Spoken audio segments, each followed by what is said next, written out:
So let's do the chanting straight away, everyone. I hope you're well. I hope you're happy. So now be mindful, aware, conscientious in this present moment. Namo Tassa Bhagavato ArahatoSammaSambuddhassa. Namo Tassa Bhagavato ArahatoSammaSambuddhassa. Namo Tassa Bhagavato ArahatoSammaSambuddhassa. Buddham saranam gacchami, Dhammam saranam gacchami, Sangham saranam gacchami, Dutiyampi Buddham saranam gacchami, Dutiyampi Dhammam saranam gacchami, Dutiyampi Sangham saranam gacchami, Tatayampi Buddham saranam gacchami, Tatayampi Dhammam saranam gacchami, Dutiyampi Sangham saranam gacchami. Namo Buddhaya, Namo Dharmaya, Namo Sanghaya. Namo Buddhaya, Namo Dharmaya, Namo Sanghaya. Namo Buddhaya, Namo Dharmaya, Namo Sanghaya. I take refuge until I am enlightened in the Buddha, the Dharma, and the Sangha. Through the positive potential I create by practicing the 6 paramitas, may I soon attain enlightenment in order to benefit all sentient beings. I take refuge until I am enlightened in the Buddha, the Dharma, and the Sangha. Through the positive potential I create by practicing the 6 paramitas, may I soon attain enlightenment in order to benefit all sentient beings.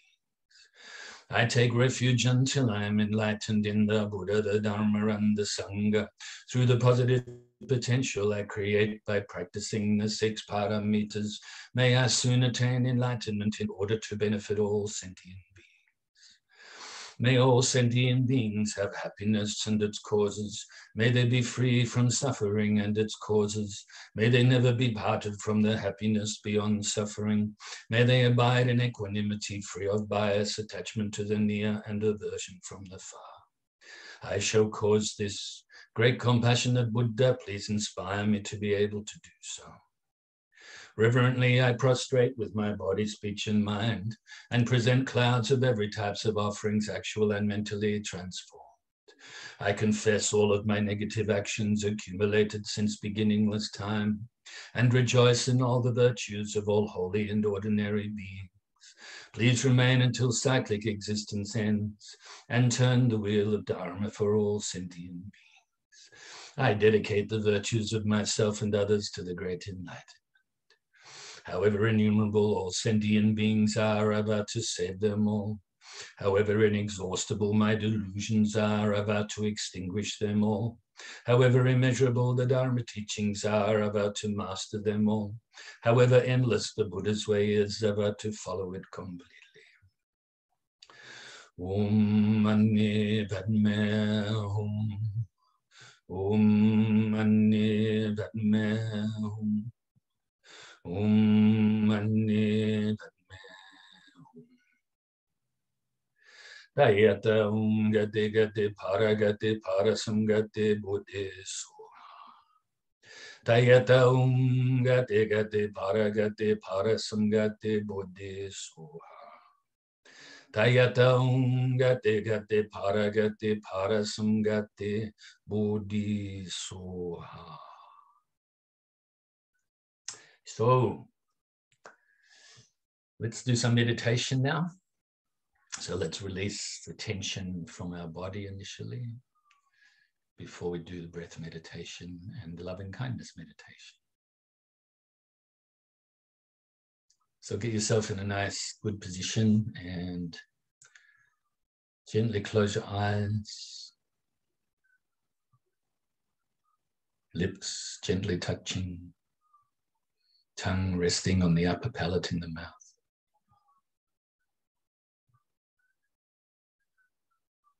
Your body nice and still as you do this, or as I always mention that if you have to manipulate the body to release the tension, do that.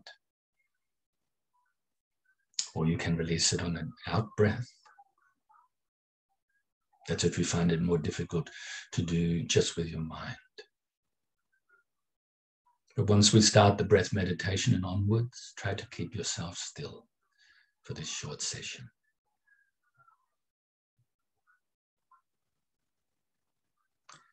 So bring your focus inside the body and release the tension from the toes all the way up your legs, up to your shoulders, down to the tips of your fingers, and then to the top of your head again.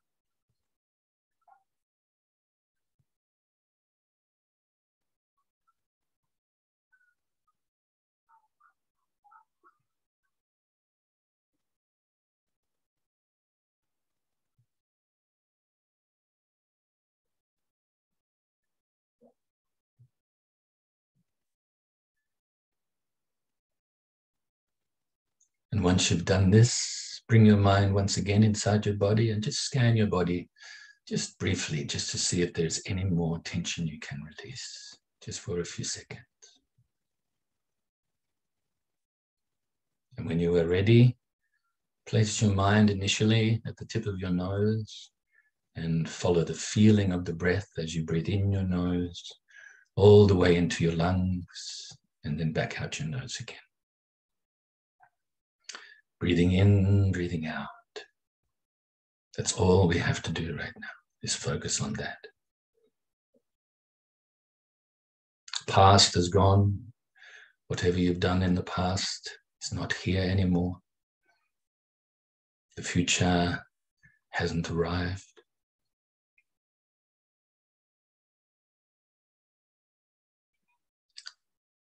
Also, if you're so inclined, you can add the extra technique of counting the breaths from 1 to 10. 1 breath in and 1 breath out is 1, and so on. But if your mind becomes distracted while counting towards 10, then stop there and go back to 1.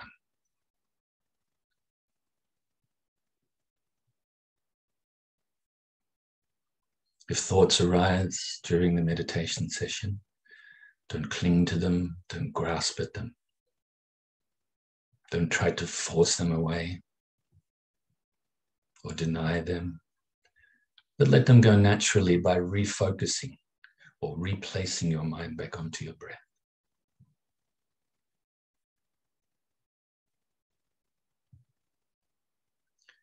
We get better with this over time, with practice.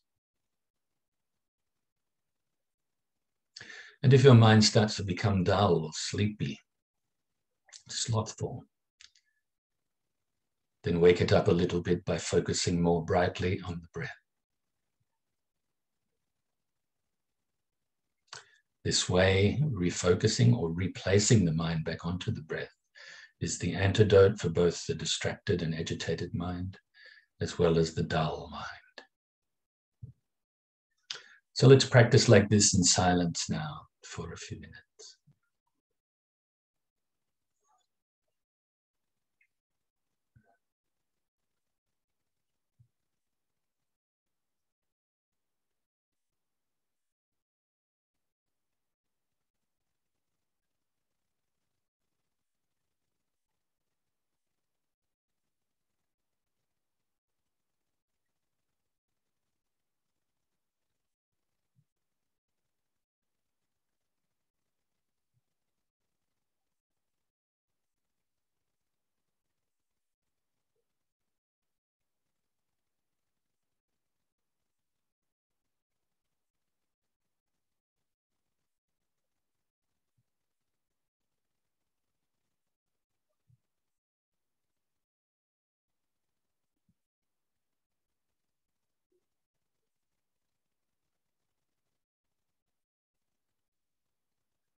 So now we can feel pleased with ourselves for engaging in the practice.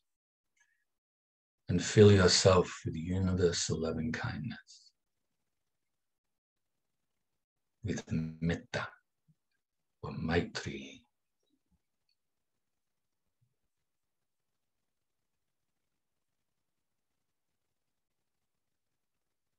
Acceptance, forgiveness, friendliness, non-violence, harmlessness, honesty.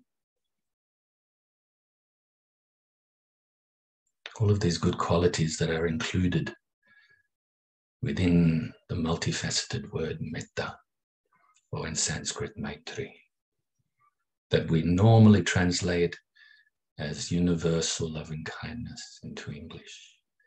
But it includes all those others and also further others.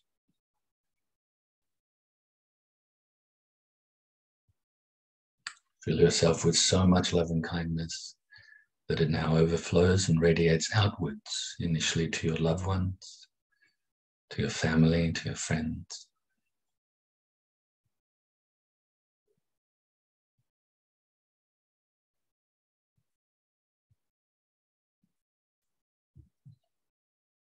And now also includes strangers.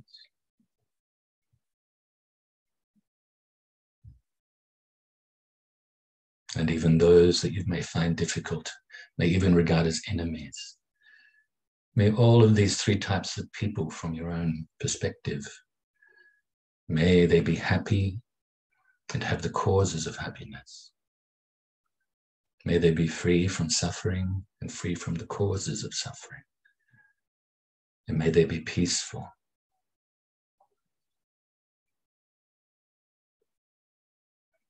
And gradually radiate further and further now this loving kindness to also include all of those living beings around your immediate area. The living beings that we may regard as animals or insects, others, ones that we can see, ones we can't see, the ones that live in the waters, on the land, fly through the air.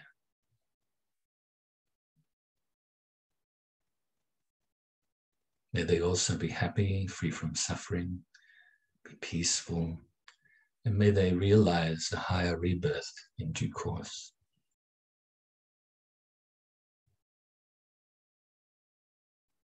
And in touch with the Dharma practice, and eventually realize enlightenment themselves. Now further and further, radiate this loving kindness out throughout your whole state or county.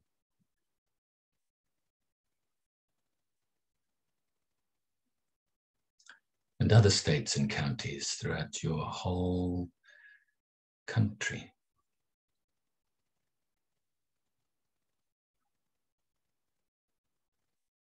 May loving kindness pervade throughout your whole country. And also other countries, ones that you're familiar with and have an affinity towards, and all of the living beings within these countries.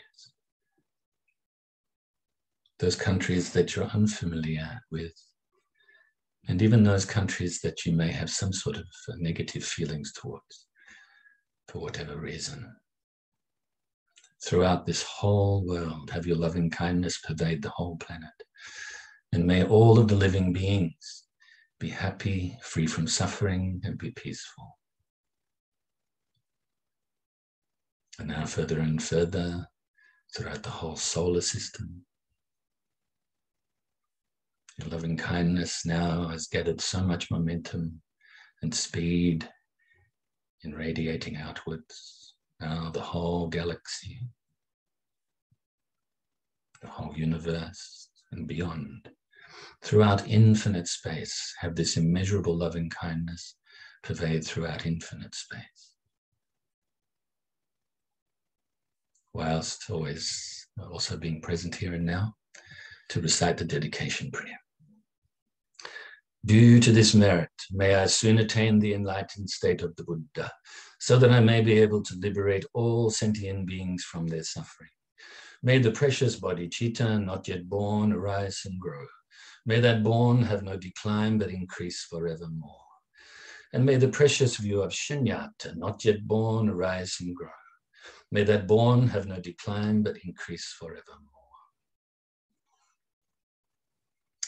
And so before I forget, not long before the class was started, Hanneke wanted to pass on her regards to you. Unfortunately, she has no Wi-Fi in the house and has to keep a small amount of mobile data for other purposes. Okay, so this is actually the, I think, first or second class that she hasn't participated in live almost since the beginning of us doing these classes.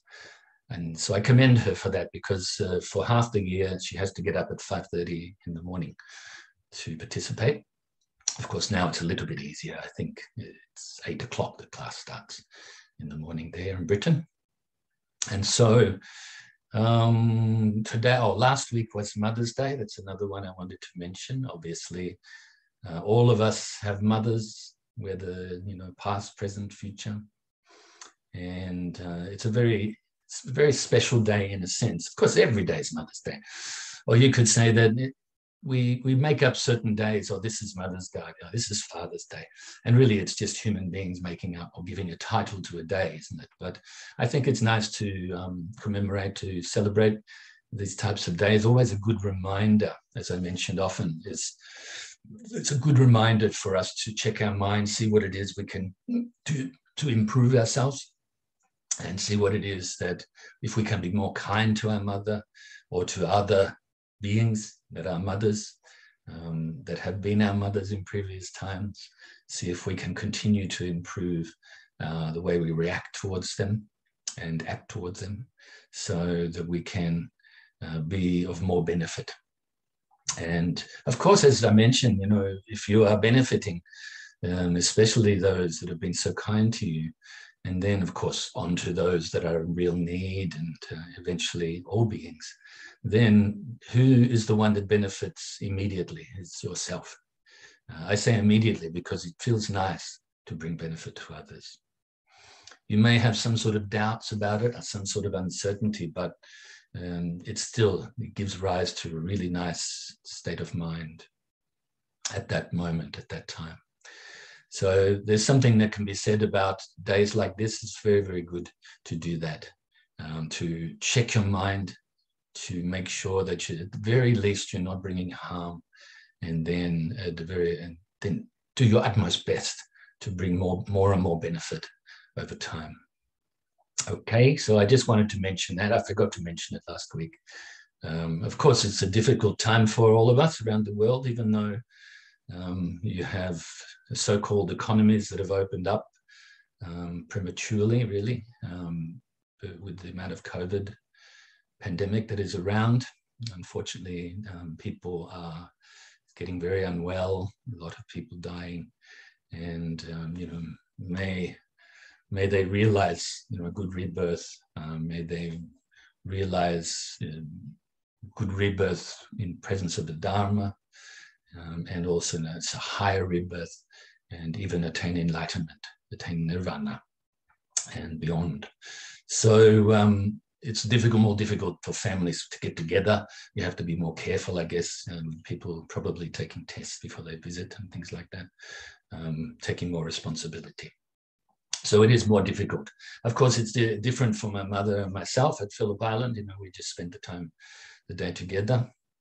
Had some just normal day, really, wasn't it? So, but anyway, I did all of those things I mentioned to you silently that you should do. Okay, always check the mind that you can bring some more benefit, do better, And so on Monday, the 16th, the full moon day of the lunar month of Vesak, is what we call Vesak, commemorating the birth, the enlightenment, and the passing away of the Lord Buddha. And so normally these dates are the ones that are mentioned, okay, by most Buddhist traditions.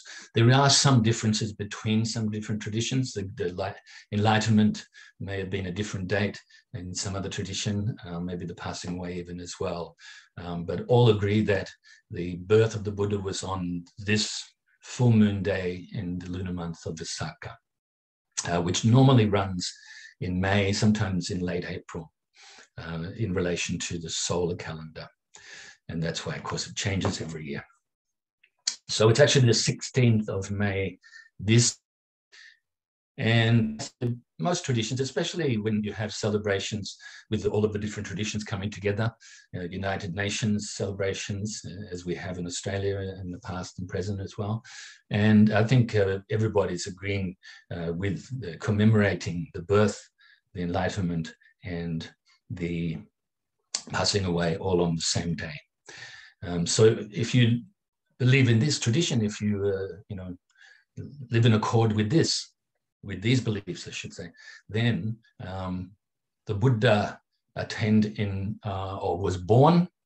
I wrote it down actually, so I didn't make a mistake by one. 2,646 years ago, on Monday, the full moon day. And he attained enlightenment 35 years later. So that's 2011 years ago. And then he passed away 80 years after he was born, which is a very long life for those days. So that's passed away 2,566 years ago. So to give you those numbers again, born 2,646 years ago, attained enlightenment 2,611. I think I said 2,000 before. So 2,611 years ago, and attained nirvana 2,566 years ago. Just in case you want to make a note of those, so that if people do ask you, you can alleviate any of their doubts, or just answer their questions, basically. Okay, so think about that. So if it is like this, the Buddha was born, and then 35 years later, he attained enlightenment on the same lunar day or full moon day. And then 45 years after that, attained nirvana, parinirvana. So I thought we'd talk about that today, not to give too much details, because you can actually look up, there's so many books about this. In fact, I edited a book late last year by Jin Jayasingha from the Sakyamuni Sambuddha Vihara or temple. I've known Jean for many years, and she's a Dharma teacher of the children and teenagers at the temple, and I think coordinator of even. And so she wrote this book over many years, and it's basically Dhamma the Buddha, that's what it's called. And it's about the life story of the Buddha. And especially there's many points that she made. Of course, you can fill in extra bits as well, because of if you think about it, the Buddha didn't go around with an autobiographer. Is it what you call it? Somebody taking notes about his life. So a lot of the stories of the Buddha's life, and stories of the teachings and things like that, how they came to be, is very much probably a collection of different sources initially and gathered over time, and hopefully has remained at least reasonably accurate, or good accuracy.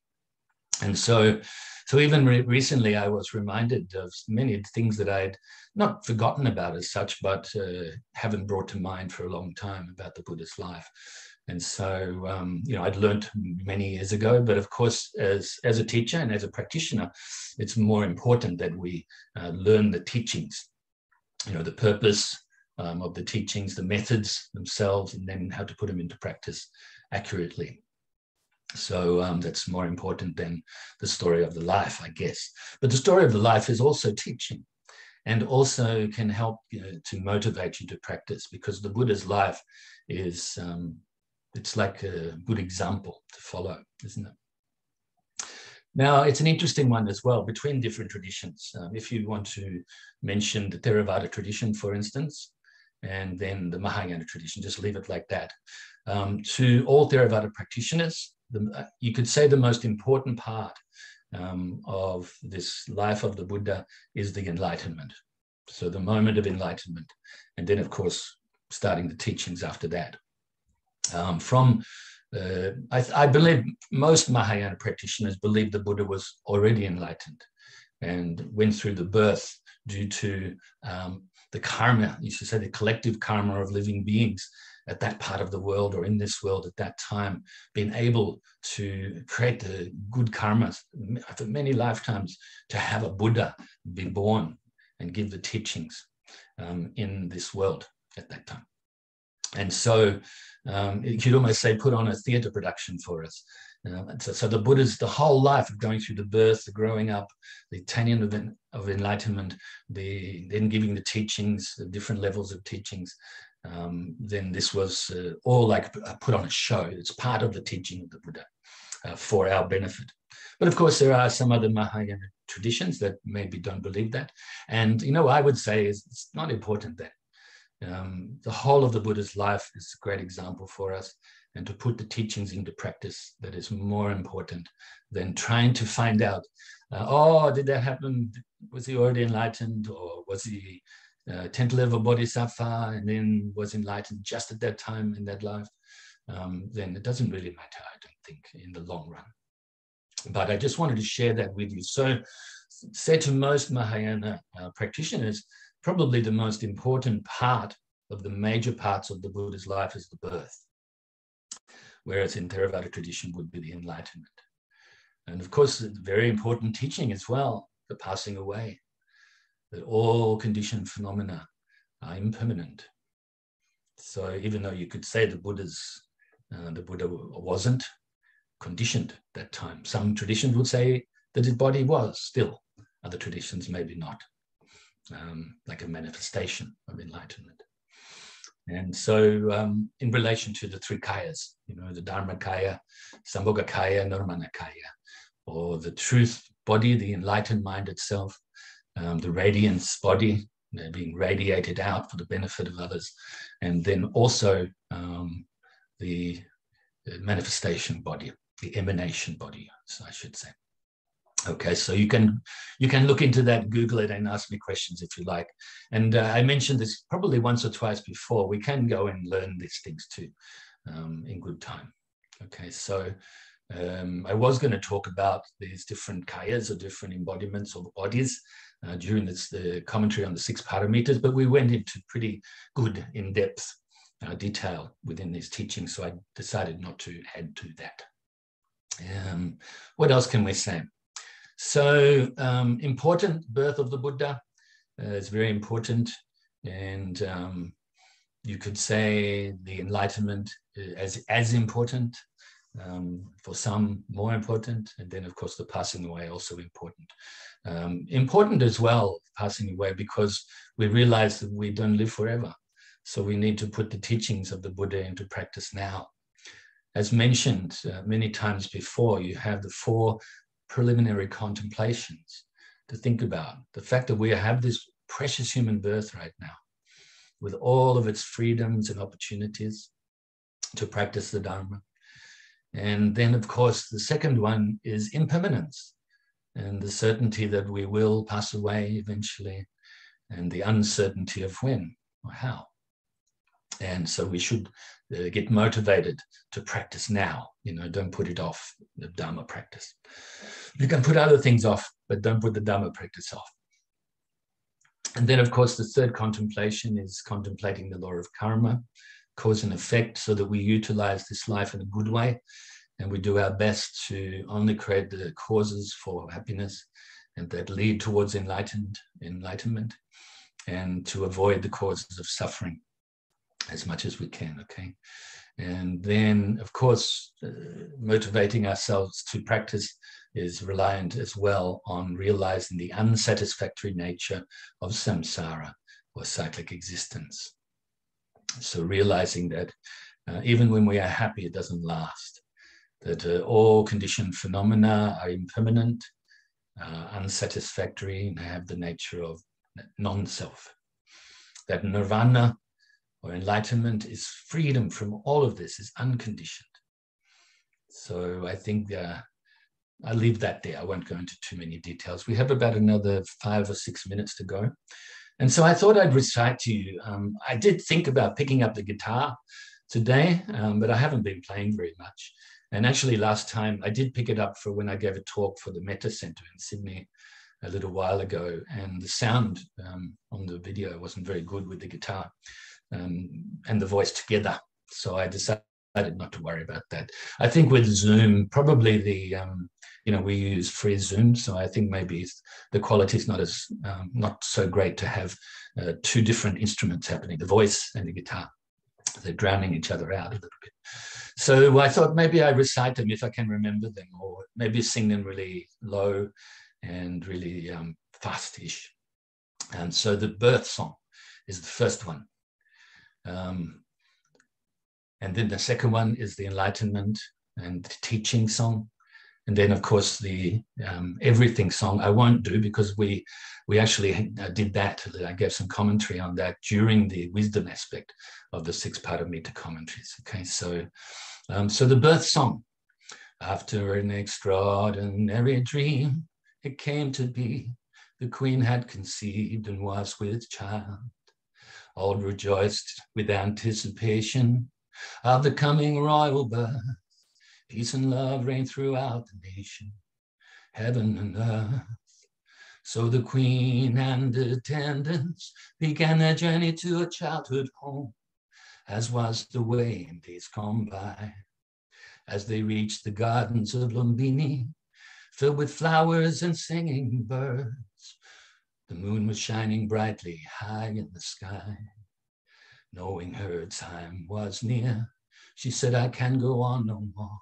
Lay me down by the lake to give birth by the shore. All rejoiced with anticipation. As she leaned against a knowing tree, the prince was born in that moment, painlessly. Heavenly music filled the air. Heavenly flowers rained down upon the earth.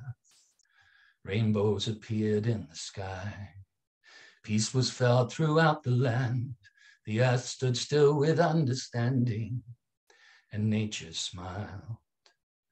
Amazingly, the child did stand, took 7 steps, with each appeared a lotus flower. All rejoiced with realization. This was no ordinary child, as he so boldly proclaimed. This is my last birth. I am the foremost in this world. I will lead and guide you. I am the highest. Now there is no more rebirth for me. I will teach the truth. It seemed all of nature knew the child born that day would be the man to show the way, to set us free. So let us live with love and patience and understanding in all relations. And as we reach out to each other, always remember the love of our mother. Always respect, love and care for our mother. So I left out a few words towards the end there, but I wanted to at least recite the Enlightenment one. We only have 2 minutes left. So I decided not really to sing, it's more like a poem, reciting a poem. So you can have a look at the video, and I've obviously taken a little bit of creative license there and left some bits out, obviously, and elaborated upon ones that may be metaphors, may be true, So the Enlightenment, the teaching. The darkness of ignorance had been dispelled, the light of knowledge had arisen. He had finally realized the truth. He had attained supreme enlightenment. He is the Buddha. And he said, listen, friends, I have found the way to overcome old age, sickness, and death. Let me teach you, and if you listen, learn, and practice as I tell you, very soon you will know for yourselves that what I say is true. All phenomena are dependent on conditions, cause and effect. Ignorance is the root of all evil and the cause of all suffering. When it is replaced with wisdom, one realizes nirvana. Avoid all extremes, practice the middle path, the noble eightfold path, which consists of right understanding, right thought, right speech, right action, right livelihood, right effort, right mindfulness, right concentration. Do no evil, do only good, train your mind. The teaching of the Buddha is the path to enlightenment. And for the benefit of all, teach the Dharma, which is excellent in the beginning, in the middle, and in the end. So I rejoice in your goodness, and I will see you next week. Please study as much as you can, as well as you can. Practice well and share the Dharma as well. Take care. Try to be happy. Try to be calm.